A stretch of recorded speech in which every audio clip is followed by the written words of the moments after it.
तदनंतर उन मुनियों की सिलसिलेवार योजना से युक्त मनोहर वाणी को सुनकर भगवान शंकर के मुख पर मुस्कान की छटा बिखर गई। तब वे बृहस्पति की तरह सांत्वनापूर्ण वचन बोले। शंकर जी ने कहा, मुनिवरों, जगत के कल्याण के लिए किए जाते हुए कन्या के उस उत्तम सत्कार्य को मैं जानता हूँ। वह कन्या हिमाचल की पुत्री रूप में उत्पन्न हुई है।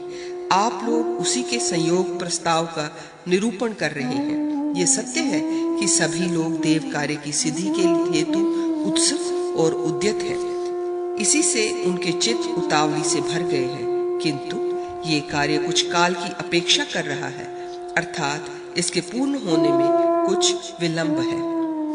विद्वानों को विशेष रूप से लोक व्यवहार का निर्वाह करना चाहिए, क्योंकि वे जिस धर्म का सेवन करते हैं वही दूसरों के लिए प्रमाण रूप बन जाता है। ऐसा कहे जाने पर मुनिगण तुरंत ही हिमाचल के पास चल दिए। वहां पहुंचने पर हिमाचल ने उनकी आदरपूर्वक आवभगत की। तब प्रसन्न हुए मुनिवर शीघ्रता पूर्वक थोड़े शब्दों में बोले। मुनियों ने कहा, पर्वतराज, पिनाकधारी साक्षात महादेव आपकी कन्या को प्राप्त करना चाहते हैं, अतः अग्नि में पड़ी हुई आहुति की तरह उसे शीघ्र ही उन्हें प्रदान करके अपने आत्मा को पवित्र कर लीजिए। देवताओं का ये कार्य चिरकाल से चला आ रहा है, अतः जगत का उद्धार करने के लिए आप इस उद्योग को शीघ्र संपन्न कीजिए। मुनियों द्वारा इस प्रकार कहे जाने पर उस समय हिमाचल हर्ष विभोर हो मुनियों को उत्तर देने के लिए उद्यत हुए, किंतु जब उत्तर देने में असमर्थ हो गए तब मन ही मन शंकर जी से प्रार्थना करने लगे। तत्पश्चात प्रयोजन को समझने वाली मेना ने मुनियों को प्रणाम किया और पुत्री के स्नेह से व्याकुल हुई वह उन मुनियों के चरणों के निकट स्थित हो इस प्रकार बोली। मेना ने कहा, मुनिवरों, जिन कारणों से लोग महान फलदायक होने पर भी कन्या के जन्म की इच्छा नहीं करते, वही सब इस समय परंपरा से मेरे सामने आ उपस्थित हुए हैं। विवाह की प्रथा तो ये है कि जो वर उत्तम कुल, जन्म, अवस्था, रूप, ऐश्वर्य और संपत्ति से भी युक्त हो, उसे अपने घर बुलाकर कन्या प्रदान करनी चाहिए, किंतु कन्या की याचना करने वाले को नहीं। भला बताइए, इस प्रकार समस्त घोर तपों को करने वाले वर के साथ मेरी पुत्री कैसे जाएगी? इसलिए इस विषय में मेरी पुत्री के कथा अनुसार जो उचित हो वही आप लोग करें। हिमाचल की पत्नी मेना द्वारा इस प्रकार कहे जाने पर वे मुनिगण पुनः नारी के चित्त को प्रसन्न करने वाले उदार अर्थ से युक्त वचन बोले।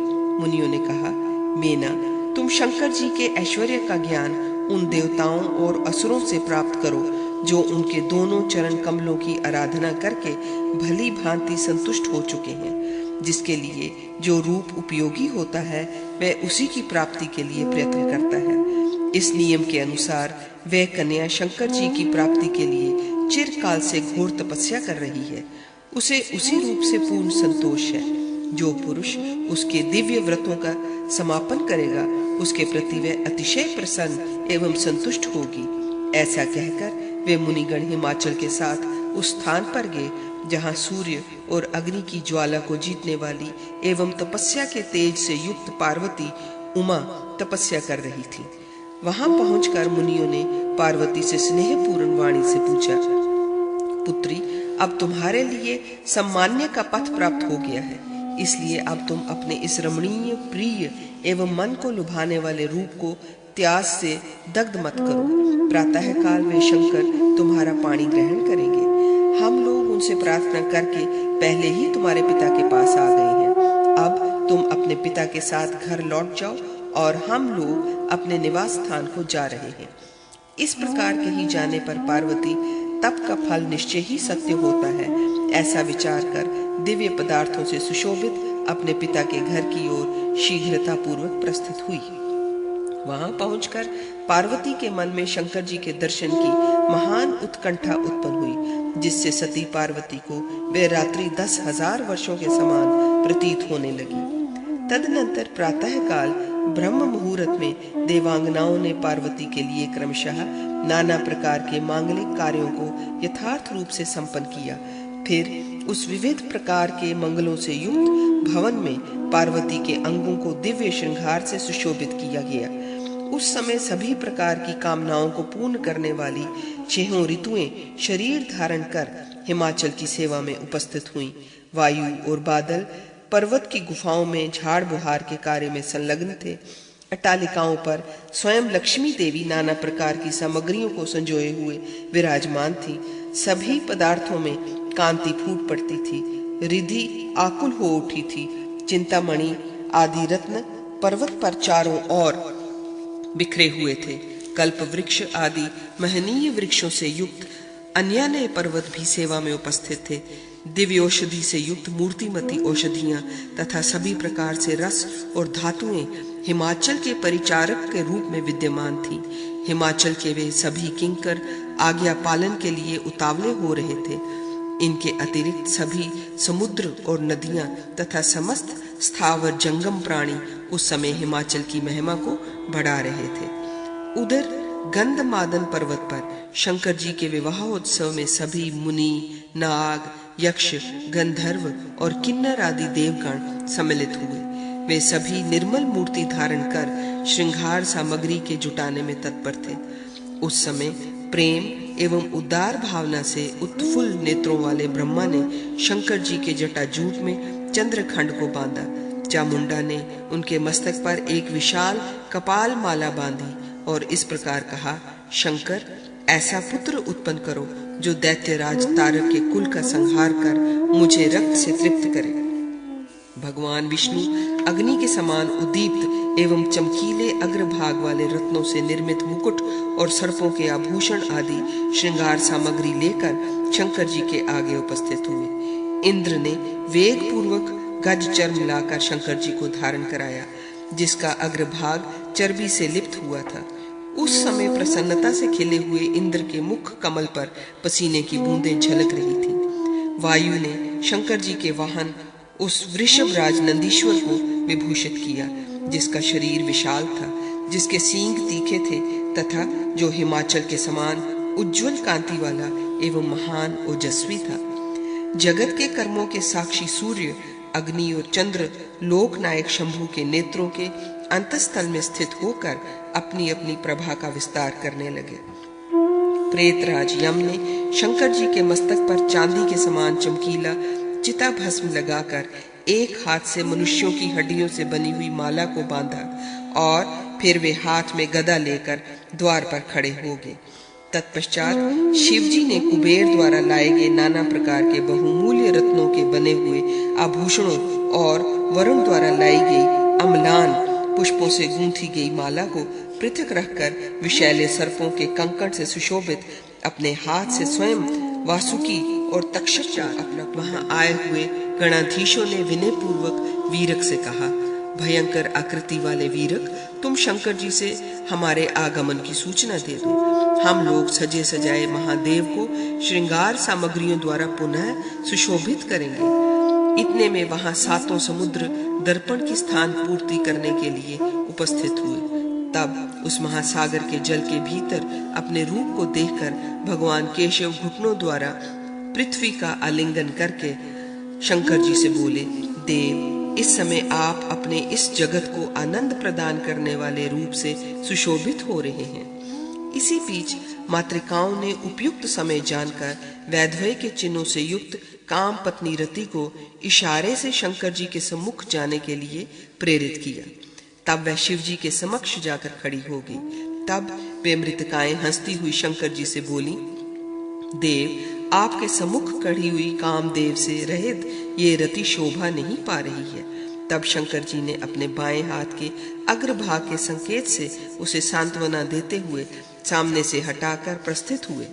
उस समय उनका मन गिरिजा के मुख को अवलोकन करने के लिए समुत्सुक हो रहा था।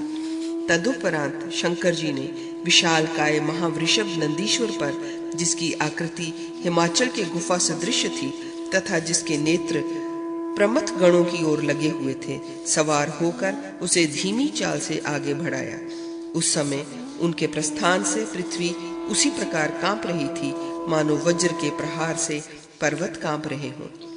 तत्पश्चात श्री हरि ने, जिनके आभूषण पृथ्वी की धूल से धूसरित हो गए थे, शीघ्रता पूर्वक कदम बढ़ाते हुए आगे जाकर श्रमवश घने वृक्षों के नीचे विश्राम करते हुए लोगों से कहा, अरे चलो आगे बढ़ो, इस मार्ग में भीड़ मत करो। पुनः शंकर जी का पुत्र वीरक बोहें टेढ़ी कर श्री हरि की प्रथम आज्ञा को उच्च स्वर में फैलाता हुआ बोला, अरे आकाशचारियों, आकाश में कौन सी सुंदर वस्तु रखी है जिसे सब लोग देख रहे हो? आगे बढ़ो। पर्वत समूहो, तुम लोग एक दूसरे से अलग अलग होकर चलो। महासागरों, तुम लोग राक्षसों के आगमन से उत्पन्न हुए महान कीचड़ से युक्त जल को शिला सदृश कर दो। गणेश्वरों, तुम लोग चंचलता पूर्वक मत चलो। सुरेश्वरों, स्थिर गति से चलना चाहिए। शंकर जी के आगे आगे विशाल पान पात्र को लेकर चलने वाले भृंगी अपने शरीर की रक्षा करते हुए नहीं चल रहे थे।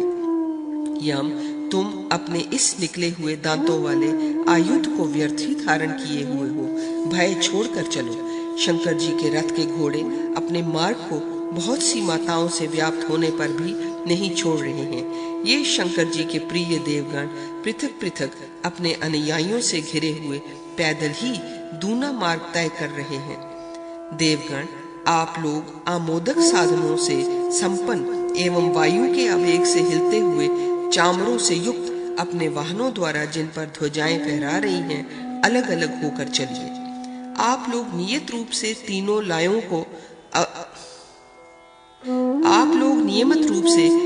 लयों का अनुगमन करने वाले अपने ऊर्जस्वी राग के विषय में क्यों नहीं विचार कर रहे हैं? किन्नरगण आभूषण समूह से उत्पन्न हुई ध्वनि को परास्त नहीं कर सकते।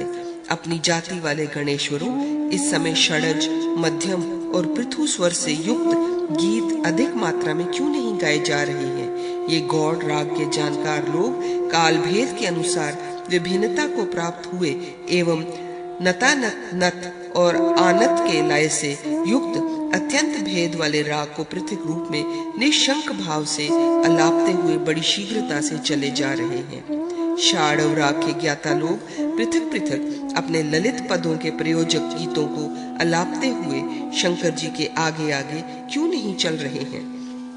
ऐसा प्रतीत हो रहा है कि शंकर जी की हर्षपूर्ण यात्रा में विघ्न न पड़ जाए, इस भय से वे ऐसा नहीं कर रहे हैं। ये विभिन्न जातियों के विलासोन्मत्त नाग शंकर जी के यश का विस्तार करने वाले, अधिकांश गम के स्वभाव से संपन्न तथा मनोहर ध्वनि से युक्त संगीत का पृथक पृथक प्रयोग कर रहे हैं। उधर उस दिशा में ये वधुओं सहित अनेकों संगीतज्ञ प्रतिक्षण कैसा संगीत अलाप रहे हैं। पता नहीं क्यों ना तो उसमें मृदंग से निकली हुई ध्वनियां की जातियां लक्षित हो रही हैं, ना मूर्छना, आरोह, अवरोह से युक्त स्वर का ही भान हो रहा है। तुम्बरू द्वारा बजाए जाने वाले कर्णप्रिय तथा क्रम एवं गति के भेद से युक्त तार वाले बाजे क्यों नहीं बजाए जा रहे हैं?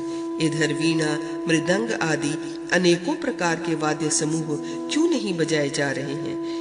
इस प्रकार कही गई उस सुंदर वाणी को सुनकर देवता और दैत्य अत्यंत प्रसन्न हो गए। तब वे तुरंत ही वीरक की आज्ञा से संपूर्ण चराचर जगत को आच्छादित करते हुए नियम पूर्वक आगे बढ़ने लगे। इस प्रकार शंकर जी के शीघ्रता पूर्वक गमन से दिशाओं में कोलाहल गूंज उठा। महासागरों में ज्वार उठने लगा, बादल गरजने लगे, पर्वत की कंदराएं तहस नहस हो गईं, जगत में तुमुल ध्वनि व्याप्त हो गई और हिमाचल व्याकुल हो गए। इस प्रकार श्रेष्ठ सुरों एवं असुरों द्वारा प्रशंसित होते हुए शिवजी क्षण मात्र में ही पर्वतराज हिमाचल के उस नगर में जा पहुंचे जहां तपाए गए स्वर्ण के सहस्रों तोरणों सहित सुशोभित था। उसमें कहीं कहीं मरकत मणि के संयोग से बने हुए घरों में वेदिकाएं बनी हुई थीं, कहीं कहीं निर्मल वैदूर्य मणि के फर्श बने थे, कहीं बादल के समान रमणीय झरने झर रहे थे। वह नगर हजारों फहराते हुए ऊंचे ऊंचे ध्वजों से विभूषित था। वहां चबूतरों पर कल्प वृक्ष के पुष्पों के गुच्छे बिखेरे गए थे। वह श्वेत, काले और लाल रंग की धातुओं से रंगा हुआ था। उसकी उज्जवल छटा फैल रही थी। उसके मार्ग और फाटक अत्यंत विस्तृत थे। वहां उमड़े हुए बादलों का अनुपम शब्द हो रहा था। सुगंध युक्त वायु के चलने से वह पुर अत्यंत मनोहर लग रहा था। शिवजी को उस नगर में प्रवेश करते देखकर पर्वतराज हिमाचल का सारा नगर व्याकुल हो गया। पति पुत्र आदि से युक्त सम्मानित नारियां व्याकुल होकर वेग पूर्वक इधर उधर भागने लगी। मार्गों और गलियों में भागते हुए लोगों की भीड़ लग गई। कोई देवांगना अट्टालिका के झरोखे में बैठकर अपने नील कमल के से नेत्रों से उसकी शोभा बढ़ा रही थी। कोई नारी अपने आभूषणों की किरणों से छिपी होने पर भी प्रत्यक्ष रूप में दिख रही थी। कोई सुंदरी अपने को संपूर्ण श्रृंगारों से विभूषित कर सखी के प्रेम को छोड़कर शिव जी की ओर निहार रही थी। कोई नारी अभिमान रहित हो मधुर वाणी में बोली, अरे भोली भाली सखी, तुम कातर मत हो। यद्यपि शिव जी ने कामदेव को जला दिया है, तथापि वे स्वयं ही विहार करने की इच्छा करते हैं। कोई सुंदरी जो स्वयं मनोभव के फंदे में पड़ गई थी, विरह से स्खलित अंगों वाली दूसरी नारी से बोली, चपले, तुम भूल से शंकर जी के साथ कामदेव के संयोग की चर्चा मत किया कर। कोई कामनी व्यवधान पड़ने के कारण शंकर जी को न देखकर युक्ति पूर्वक शंकर यही हैं ऐसा मानकर कह रही थी। वे शिव यही हैं जिन चंद्रशेखर को अपनी सेविका फल की प्राप्ति के निमित्त स्वर्गवासियों के अधीश्वर इंद्र आदि देवगण स्वयं अपना अपना नाम लेकर नमस्कार कर रहे हैं। कोई नारी कह रही थी, अरे शिव जी ये नहीं हैं, वे तो वे हैं जिनके मस्तक पर चंद्रमा शोभा पा रहा है और जिनका शरीर चमड़े से ढका हुआ है, तथा जिनके आगे वज्रधारी देवराज इंद्र इस मार्ग को निर्बाध करने के लिए दौड़ रहे हैं। देखो, ये लंबी जटाओं और मृग चर्म से सुशोभित पद्म योनि ब्रह्मा भी उनके निकट जाकर हाथ से मुख पकड़े हुए प्रेम पूर्वक उनके कानों में कुछ कह रहे हैं। इस प्रकार अतिशय प्रेम के कारण देवांगनाओं के चित्त में परम संतोष हुआ। तब वे कहने लगी कि शंकर जी का आश्रय ग्रहण करने से पार्वती को अपने जन्म का परम फल प्राप्त हो गया। तदनंतर भगवान शंकर हिमाचल के उस भवन में प्रविष्ट हुए जिसका निर्माण देव शिल्पी विश्वकर्मा ने किया था, तथा जिसमें महानील मणि के खंभे लगे हुए थे, जिसका फर्श तपाए हुए स्वर्ण का बना हुआ था, जो मोतियों की झालरों से सुशोभित और जलती हुई औषधियों के प्रकाश से उद्दीप्त हो रहा था, जिसमें हजारों क्रीड़ो उद्यान थे तथा जिसकी बावलियों की सीढ़ियां सोने की बनी हुई थीं। उस अद्भुत भवन को देखकर महेंद्र आदि सभी देवताओं ने अपने मन में ऐसा समझा कि आज हमारे नेत्र सफल हो गए। उस भवन के द्वार पर श्री हरि द्वारा रोके जाने पर भीड़ के कारण जिनके केयूर परस्पर रगड़ खाकर चूर चूर हो गए थे, ऐसे कुछ प्रमुख स्वर्गवासी किसी प्रकार उस भवन में प्रविष्ट हुए। तदनंतर वहां पर्वतराज हिमाचल ने विनम्र भाव से ब्रह्मा की पूजा की। तब उन्होंने विधान अनुसार मंत्रोच्चारण पूर्वक सारा कार्य संपन्न किया। तदुपरांत शिव जी ने अग्नि को साक्षी बनाकर गिरिजा का अटूट पाणी ग्रहण किया। उस विवाह उत्सव में पर्वतों के राजा हिमाचल दाता देवादिदेव ब्रह्मा होता साक्षात शिव वर तथा विश्व की अरणीभूता पार्वती कन्या थी। उस समय प्रधान देवता एवं असुर तथा चराचर सभी प्राणी नियम को छोड़कर व्यग्र हो उठे। सभी प्रकार के मनोरम भावों से परिपूर्ण पृथ्वी देवी आकुल होकर सभी प्रकार के नूतन अन्नों, रसों और औषधियों को उड़ेलने लगी। सभी प्राणियों को हर्ष प्रदान करने वाले वरुण देव स्वयं आभूषणों से विभूषित हो सभी प्रकार के रत्नों तथा अनेक विध रत्नों से निर्मित पुण्यमय एवं पावन आभरणों को लेकर वहां उपस्थित थे। उस समय वहां कुबेर भी विनम्र भाव से विभिन्न प्रकार के स्वर्णमय दिव्य आभूषणों को लिए हुए उपस्थित थे। स्पर्श से सुख उत्पन्न करने वाली परम सुगंधित वायु चारों ओर बहने लगी। मालाधारी इंद्र हर्षपूर्वक अनेकों आभूषणों से विभूषित अपनी भुजाओं द्वारा चंद्रमा की किरणों के समान कांतिमान अत्यंत उज्जवल छत्र लिए हुए थे। प्रधान प्रधान गंधर्व गीत गा रहे थे और अप्सराएं नाच रही थी। कुछ अन्य गंधर्व और किन्नर बाजा बजाते हुए अत्यंत मधुर स्वर से राग आलाप रहे थे। वहां छहों ऋतुएं भी शरीर धारण कर नाचती और गाती थीं।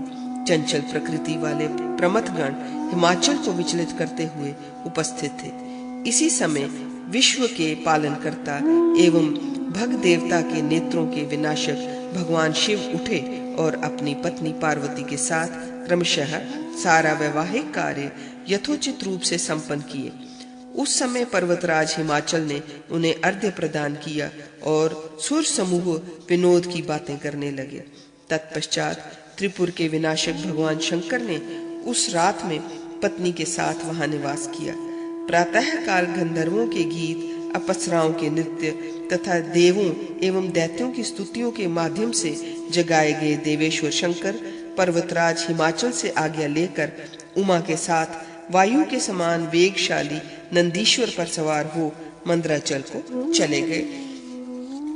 तदनंतर नील लोहित भगवान शंकर ने उमा सहित चले जाने पर भाई बंधुओं सहित हिमाचल का मन खिन्न हो गया, क्योंकि जगत में भला ऐसा कौन कन्या का पिता होगा जिसका मन उसकी विदाई के समय विहल ना हो जाता हो। उधर मंदराचल पर शिवजी का नगर बहुत पहले से ही विरचित था। वह चमकती हुई मणियों, स्फटिक शिलाओं और स्वर्ण से निर्मित होने के कारण अत्यंत सुंदर लग रहा था। उसकी कांति फूटी पड़ती थी और उसमें स्फटिक के फाटक लगे हुए थे। वहां पहुंचकर शिवजी देव समूह को विदा कर अपने नगर में प्रविष्ट हुए। वहां भग नेत्रहारी भगवान शंकर उमा सहित नगर के रमणीय उद्यानों तथा एकांत वनों में विहार करने लगे।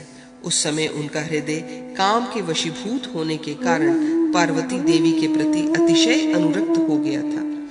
इस प्रकार बहुत समय व्यतीत होने के पश्चात पार्वती के मन में पुत्र की कामना उत्पन्न हुई। तब वे सखियों के साथ कृत्रिम पुत्र बनाकर क्रीड़ा करने लगी। किसी समय पार्वती ने सुगंधित तेल से शरीर को मलकर उसके मैल जमे हुए अंगों में चूर्ण का उपटन भी लगाया।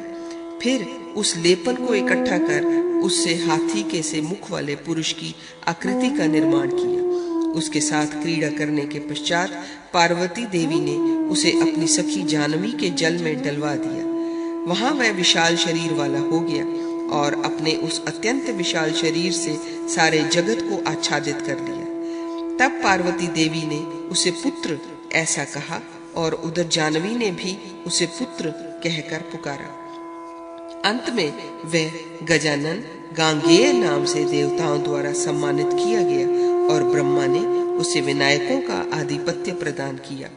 तत्पश्चात सुंदर मुख वाली पार्वती ने पुनः पुत्र की कामना से अशोक के नए निकले हुए सुंदर अंकुर को खिलौना बनाया और बृहस्पति आदि विप्रों तथा इंद्र आदि देवताओं द्वारा अपना मांगलिक संस्कार कराकर उसे पाला पोसा। ये देखकर देवताओं और मुनियों ने पार्वती देवी से ये बात कही, भवानी, आप तो परम सुंदर रूप वाली हो और लोक के कल्याण के लिए प्रकट हुई हो। प्रायः संसार पुत्र रूप फल का ही प्रेमी है और वह फल पुत्र पौत्रों द्वारा ही प्राप्त किया जा सकता है। जगत में जो प्रजाएं पुत्रहीन हैं, वे प्रायः प्रारब्ध के कारण ही वैसा दीख पड़ती हैं। देवी, इस समय आप शास्त्र द्वारा प्रदर्शित मार्ग की मर्यादा निर्धारित करें। इन कल्पित तरु पुत्रों को से क्या लाभ उपलब्ध होगा? ऐसा कही जाने पर उमा के अंग हर्ष से पूर्ण हो गए। तब वे सुंदर वाणी में बोली। पार्वती देवी ने कहा, विप्रवरो, इस प्रकार के जल रहित प्रदेश में जो बुद्धिमान पुरुष कुआं बनवाता है, वह कुएं के जल के एक एक बूंद के बराबर वर्षों तक स्वर्ग में निवास करता है। इस प्रकार 10 कुएं के समान एक बावली, 10 बावली के सदृश एक सरोवर, 10 सरोवर की तुलना में एक पुत्र और 10 पुत्र के समान एक वृक्ष माना गया है। यही लोगों का कल्याण करने वाली मर्यादा है जिसे मैं निर्धारित कर रही हूँ। इस प्रकार कहे जाने पर बृहस्पति आदि विप्रगण भवानी को आदर पूर्वक नमस्कार कर अपने अपने निवास स्थान को चले गए। उन सबके चले जाने पर देवादिदेव शंकर ने भी सुंदरी पार्वती को बाएं हाथ का सहारा देकर धीरे धीरे अपने भवन में प्रवेश कराया। चित्त को प्रसन्न करने वाला वह भवन फाटक के निकट ही था। उसमें मोतियों की लंबी लंबी झालरें लटक रही थीं। वेदिकाएं पुष्पहारों से सुसज्जित थीं। तपाए हुए स्वर्ण के मनोरम क्रीड़ा गृह बने हुए थे। बिखरे हुए पुष्पों की सुगंध से उन्मत्त हुए भंवरे गुंजार कर रहे थे। किन्नरों द्वारा गाए गए संगीत से गृह की भीतरी दीवार प्रतिध्वनित हो रही थी। मन को अच्छी लगने वाली सुगंधित धूपों की भीनी सुगंध फैल रही थी। वे नाचती हुई मयूरियों तथा तार वाले बाजे बजाने वाले वादकों से व्याप्त था। वहां हंस समूहों की ध्वनि गूंज रही थी। स्फटिक के खंभों से युक्त वेदिकाएं सुशोभित थीं। अधिकांश किन्नर अत्यंत प्रसन्नता पूर्वक निरंतर उपस्थित रहते थे। उसमें पद्मराग मणि की दीवारें बनी हुई थीं, जिन पर मोतियों की झलक पड़ रही थी। इस कारण अनार के भ्रम से शुक समूह उन पर अपने ठोरों से आघात कर रहे थे। ऐसे भवन में पार्वती देवी द्युति क्रीड़ा के माध्यम से विहार करने लगी। निर्मल इंद्रनील मणि के बने हुए उस क्रीड़ा स्थान पर क्रीड़ा करते हुए शिव पार्वती विनोद के रस में निमग्न हो परस्पर एक दूसरे के शरीर की सहायता को प्राप्त हुए। इस प्रकार वहां पार्वती और शंकर के क्रीड़ा करते समय उस गृह के भीतर महान भयंकर शब्द प्रादुर्भूत हुआ। उसे सुनकर सुंदर शरीर वाली पार्वती देवी ने कौतूहलवश आश्चर्यपूर्वक भगवान शंकर से पूछा, ये क्या हो रहा है? तब शिवजी ने पार्वती से कहा, सुविस्मिते, तुमने पहले इसे नहीं देखा। मेरे परम प्रिय ये गणेश्वर इस पर्वत पर सदा क्रीड़ा करते रहते हैं। शुभानने, जो लोग पहले तपस्या, ब्रह्मचर्य, नियम पालन और तीर्थ सेवन द्वारा मुझे संतुष्ट कर चुके हैं, वे ही ये श्रेष्ठ पुरुष मेरे पास प्राप्त हुए हैं। ये मुझे परम प्रिय हैं। ये इच्छा अनुसार रूप धारण करने वाले, महान उत्साह से संपन्न तथा अतिशय सौंदर्य एवं गुणों से युक्त हैं। इन बलशालियों के कार्यों से तो मुझे भी परम विस्मय हो जाता है। ये देवताओं सहित इस जगत की सृष्टि और संहार करने में समर्थ है। अतः ब्रह्मा, विष्णु, इंद्र, गंधर्व, किन्नर और प्रधान नागों से नित्य विलग रहने पर भी मुझे कष्ट नहीं होता, परंतु इनसे वियुक्त होने पर मुझे कभी आनंद नहीं प्राप्त होता। इनके सभी अंग अत्यंत सुंदर हैं और ये सभी मुझे परम प्रिय हैं। वे ही ये सब इस पर्वत पर क्रीड़ा कर रहे हैं। इस प्रकार के ही जाने पर पार्वती ने विस्मय से व्याकुल हो द्युत क्रीड़ा छोड़ दी और वे भौचक्की सी हो झरोके में बैठकर उनको देखने लगी। वे जितने थे उनमें कुछ दुबले, पतले, लंबे, छोटे और विशाल पेट वाले थे। किन्हीं के मुख व्याघ्र और हाथी के समान थे, तो कोई भेड़ और बकरे के से रूप वाले थे। उनके रूप अनेकों प्राणियों के सदृश थे। किन्हीं के मुख से ज्वाला निकल रही थी, तो कोई काले एवं पीले रंग के थे। किन्हीं के मुख सौम्य, किन्हीं के भयंकर और किन्हीं के मुस्कान युक्त थे। किन्हीं के मस्तक पर काले एवं पीले रंग की जटा बंधी थी। किन्हीं के मुख नाना प्रकार के पक्षियों के से थे तथा किन्हीं के मुख विभिन्न प्रकार के पशुओं सदृश थे। किन्हीं के शरीर पर रेशमी वस्त्र थे, तो कोई वस्त्र के स्थान पर चमड़ा ही लपेटे हुए थे और कुछ नंगे ही थे। कुछ अत्यंत कुरूप थे। किन्हीं के कान गौ सरीखे थे, तो किन्हीं के कान हाथी जैसे थे। किन्हीं के बहुत से मुख, नेत्र और पेट थे, तो किन्हीं के बहुत से पैर और भुजाएं थी। उनके हाथों में नाना प्रकार के दिव्यास्त्र शोभा पा रहे थे। किन्हीं के मस्तकों पर नाना प्रकार के पुष्प बंधे हुए थे, तो कोई अनेक विध सर्पों के ही आभूषण धारण किए हुए थे। कोई गोल मुख वाले अस्त्र लिए हुए थे, तो कोई विभिन्न प्रकार के कवचों से विभूषित थे। कुछ दिव्य रूपधारी थे और विचित्र वाहनों पर आरूढ़ हो आकाश में विचर रहे थे।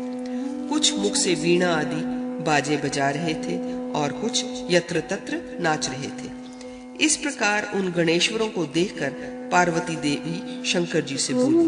देवी ने पूछा, प्रभु, इन गणेश्वरों की संख्या कितनी है? इनके क्या क्या नाम हैं? इनके स्वभाव कैसे हैं? ये जो पृथक पृथक बैठे हैं, इनमें से मुझे एक एक का परिचय दीजिए। शंकर जी बोले, देवी, यूं तो ये असंख्य हैं, परंतु प्रधान गणेश्वरों की संख्या 1 करोड़ है। ये विभिन्न प्रकार के पुरुषार्थों के लिए विख्यात है।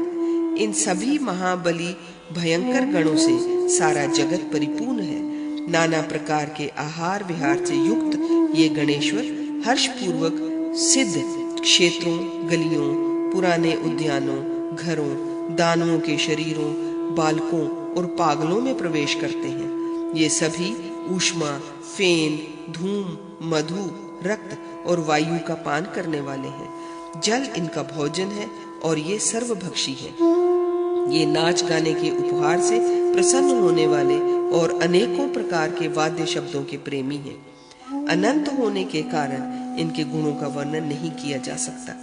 देवी ने पूछा, स्वामिन, जो मृग चर्म का दुपट्टा लपेटे हुए हैं, जिसके सभी अंग शुद्ध हैं, जो मूंज की मेखला धारण किए हुए हैं, जिसके बाएं कंधे पर झोली लटक रही है, जो अत्यंत चंचल और रंगे हुए मुख वाला है, जिसकी दाढ़ सिंह के सदृश है, जो कमल पुष्पों की माला धारण किए हुए सुंदर आकृति से युक्त और पाषाण खंड से उतान रखे हुए कांसे के बाजे पर ताल लगा रहा है, तथा जिसके पीछे किन्नर लोग चल रहे हैं, जो अन्य गणों द्वारा गाए गए गीतों पर बार बार कान लगाए हुए हैं, उस गणेश्वर देव का क्या नाम है? शंकर जी ने कहा, देवी, यही वह वीरक है जो सदा मेरे हृदय को प्रिय लगने वाला है। ये नाना प्रकार के आश्चर्यजनक गुणों का आश्रय तथा सभी गणेश्वरों द्वारा पूजित सम्मानित है। देवी ने पूछा, त्रिपुरनाशक भगवान, मेरे मन में ऐसा ही पुत्र प्राप्त करने की प्रबल उत्कंठा है। मैं कब ऐसे आनंददायक पुत्र को देखूंगी? शिव जी ने कहा, सुमध्य में नेत्रों को आनंद प्रदान करने वाला ये वीरक ही तुम्हारा पुत्र हो, और वीरक भी तुम जैसी माता को पाकर कृतार्थ हो जाए। इस प्रकार के ही जाने पर पर्वतराज की कन्या पार्वती ने हर्ष से उत्सुक होकर तुरंत ही वीरक को बुला लाने के लिए विजया को भेजा। तब विजया शीघ्र ही उस गगनचुंबी अट्टालिका से नीचे उतरकर गणों के मध्य में पहुंची और गणेश्वर वीरक से बोली, वीरक, यहाँ आओ। तुम्हारी चंचलता से भगवान शंकर क्रुद्ध हो गए हैं। तुम्हारे इस नाच रंग के विषय में माता पार्वती भी देखो क्या कहती हैं। विजया के ऐसा कहने पर वीरक ने पाषाण खंड को फेंक दिया और वह अपने मुख को धोकर माता द्वारा बुलाए जाने के मूल कारण के विषय में सोचता हुआ विजया के पीछे पीछे पार्वती देवी के निकट आया। खिले हुए लाल कमल पुष्प सी कांति वाली पार्वती ने अट्टालिका के शिखर पर से जब वीरक को आते हुए देखा तो उनके स्तनों से अधिक मात्रा में स्वादिष्ट दूध टपकने लगा। तब गिरिजा स्नेहपूर्वक मधुर वाणी से वीरक से बोली। उमा ने कहा, वीरक, आओ, यहाँ आओ। देवादिदेव ने तुम्हें मुझे प्रदान किया है। अब तुम मेरे पुत्र स्वरूप हो गए हो। ऐसा कहकर माता पार्वती वीरक को अपनी गोद में बैठाकर उस मधुर भाषी पुत्र के कपोलों का चुंबन करने लगी। उन्होंने उसका मस्तक सूंघकर शरीर के सभी अंगों को नहलाकर स्वच्छ किया। फिर किंकणी, कटिसूत्र, नूपुर, मणि निर्मित केयूर, हार, उरु मूल गुण आदि दिव्य आभूषणों से उसे स्वयं विभूषित किया। तत्पश्चात अत्यंत सुंदर विचित्र रंग के कोमल पल्लवों, दिव्य मंत्रों से अभिमंत्रित अनेकों मांगलिक सूक्तों तथा अनेक धातुओं के चूर्णों से मिश्रित सफेद सरसों से उसके अंगों की रक्षा का विधान किया। इस प्रकार उसे गोद में लेकर मुख पर गोरोचन से उज्ज्वल पत्र भंगी की रचना करके उसके मस्तक पर माला डालकर कहा, बेटा, अब जाओ और अपने साथी गणों के साथ सावधान होकर खेलो। उनके साथ कपट रहित होकर निवास करो। तुम्हारे दूसरे साथी व्याल समूहों से व्याकुल और पर्वत शिखर वृक्ष और गजराजों से परास्त हो रहे हैं। गंगा का जल अत्यंत क्षुब्ध हो रहा है। उसने तट को जर्जर कर दिया है। अतः वहां तथा बहुत से दुष्ट व्याघ्रों से भरे हुए वन में मत प्रवेश करना। इन पुत्र रूप असंख्य गणेश्वरों में इस वीरक पर दुर्गा देवी सदा पुत्र भाव से संतुष्ट अंतःकरण वाली बनी रहे। अपने पितृजनों द्वारा प्रार्थित भावी अवश्य घटित होती है। अतः ये भव्यता तुम्हें भविष्य में प्राप्त होगी। तदनंतर बाल क्रीड़ा के रस में निमग्न बुद्धि वीरक भी वहां से लौटकर सभी गणों से हंसते हुए बोले, मित्रों, देखो, स्वयं माता ने मेरा ये श्रृंगार किया है। उन्होंने ही ये गुलाबी बूंदियों से युक्त वस्त्र पहनाया है और मालती पुष्पों से मिली हुई ये सिंधुवार पुष्पों की माला मेरे सिर पर रखी है। ये आतोद्य नामक बाजा धारण करने वाला कौन गण है? मैं उसे अपने हाथ से वह खिलौना दूंगा। उधर सखी के साथ पार्वती कभी दक्षिण से पश्चिम, कभी पश्चिम से उत्तर और कभी उत्तर से पूर्व की ओर घूम घूम कर गवाक्ष मार्ग से बाहर खेलते हुए वीरक की ओर निहार रही थी। जब जगन माता पार्वती के चित्त में पुत्र को खेलते हुए देखकर इस प्रकार व्यामोह उत्पन्न हो जाता है, तब भला स्वल्प बुद्धि मूर्ख मांस, विष्ठा और मूत्र की राशि से भरे हुए शरीर को धारण करने वाला ऐसा कौन पुत्र प्रेमी जन होगा जिसे मोह न प्राप्त हो। इसी बीच देवगण भगवान चंद्रशेखर का दर्शन करने के लिए कक्ष के भीतर प्रविष्ट हुए और प्रमथगण अपने वाहनों पर आरूढ़ हो गए। उनसे घिरे हुए वीरक ने लोकपाल यम के अस्त्र खड्ग को मयान से खींचकर कहा, तुम लोग बतलाओ, निर्दय कृतांत किस कारण किसका वध करना चाहता है? तुम लोग मौन क्यों हो? अस्त्र दंड से क्या अलभ्य है? भयंकर आकृति वाले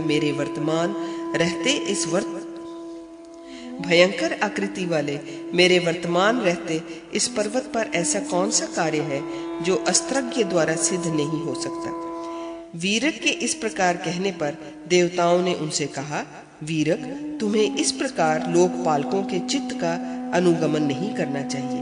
फिर लक्षणा देवी देवादिदेव महादेव के अनुचर वीरक से बोली, तुम लोग प्राणियों की रक्षा करते हुए वन, पर्वत, निर्झर और अग्नि युक्त स्थानों पर विचरण करते हुए झरनों के जल प्रवाह में मज्जन करो और पुष्पों से सुसज्जित भवनों में शयन करो और ऊंचे ऊंचे विभिन्न पर्वतों के कुओं में स्वेच्छा अनुसार झंझावात के अव्यक्त शब्द का अनुकरण करते हुए गर्जना करो। विनोद की अभिलाषा वाली पुत्र प्रेमी पार्वती ऊंचे स्वर्ण में शिखरों की ढालू भूमि से युक्त आकाशचारियों की रमणीय वन स्थली रूप अनेकों प्रकार की संपत्तियों से परिपूर्ण तथा सुंदर मंदार पुष्प प्रवाल और कमल पुष्पों से सुशोभित मंदराचल के कोहों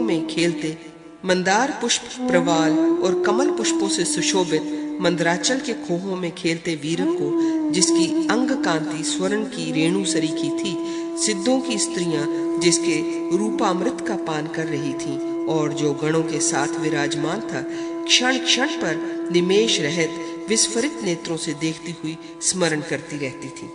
वीरक को भी उस समय जन्मांतर का पुण्य उदय हो गया था, जिससे वह पार्वती का पुत्र हो गया। ऐसी दशा में उसे खेल से तृप्ति कैसे प्राप्त हो सकती है? वह जगतकर्ता ब्रह्मा द्वारा तेज के भावी अंश से कल्पित किया गया था। वह प्रतिक्षण दिव्य गीतों को सुनता था और स्वयं भी चंचलता पूर्वक नृत्य करता था। गणेश्वर उसके सामने नतमस्तक रहते थे। वह चंचलता पूर्वक किसी क्षण सिंहनाद से व्याप्त रत्न समूहों की खान वाले तथा बड़े बड़े साल और ताड़ के वृक्षों से सुशोभित पर्वत शिखर पर किसी क्षण खिले हुए बहुत से तमाल वृक्षों से युक्त होने के कारण काले दिखने वाले वनों में किसी क्षण राजहंस पर चढ़कर, किसी क्षण कमल से भरे हुए थोड़े कीचड़ और जल वाले सरोवर में तथा किसी क्षण माता की निष्कलंक सुंदर गोद में बैठकर क्रीड़ा करता था।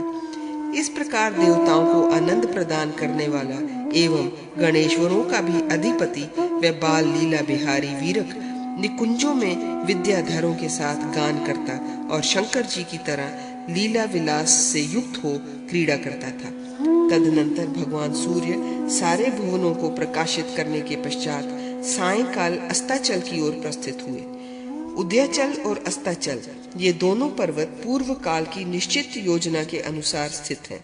इनमें सूर्य की अस्ताचल के साथ सुदृढ़ मित्रता है, ऐसा विचार कर नित्य सूर्य द्वारा आराधित शोभाशाली स्थूल मूल भाग वाले एवं समुन्नत मेरु ने गिरते हुए सूर्य की सेवा करने के लिए कोई उपहार नहीं समर्पित किया। जल में भी यही व्यवस्था है। इन सभी विषयों पर बुद्धिमान पुरुष संशय करेंगे।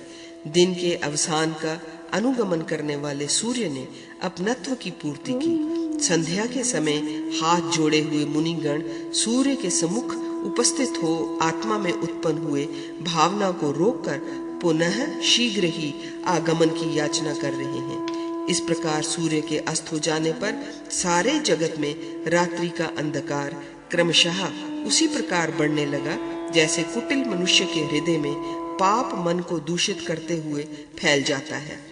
तत्पश्चात जिसकी दीवालें प्रभापूर्ण सर्पों की मणि रूपी दीपकों से उद्भाषित हो रही थीं, ऐसे भवन में शैया बिछी थी, जिस पर चांदनी की राशि जैसी उज्जवल चादर बिछी थी।